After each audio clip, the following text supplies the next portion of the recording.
पिलो हवे बाबा जी के बूटी रहिया में चलब तो हिम्मत न टूटी।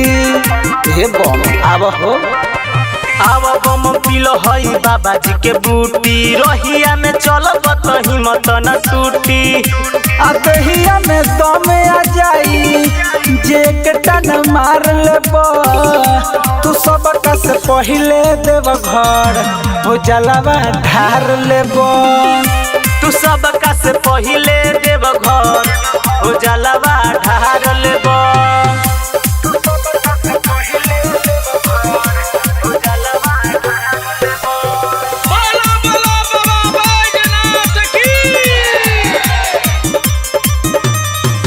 सावन भर के हे सुना हवे परसादी। अरे ये बम आवा हो एक टन महरबत पावर ले आदी हटी ना देवा घरवा में बूटी जे दुई चार लेबो। तू सबका से पहिले देव घर हो जलवा ढार लेबो। तू सबका से पहिले देव घर हो जलवा ढार लेबो।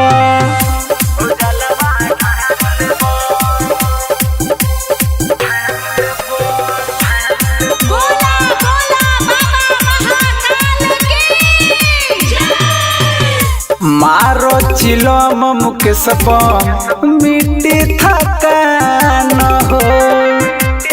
हे बम चढ़ जइब सुइया पहाड़वा लेके शिव के नाम हो। संग में चुनु चंचल सोहन दिलदार लेबो। तू सबका से पहिले देव घर हो जलवा ढार लेबो।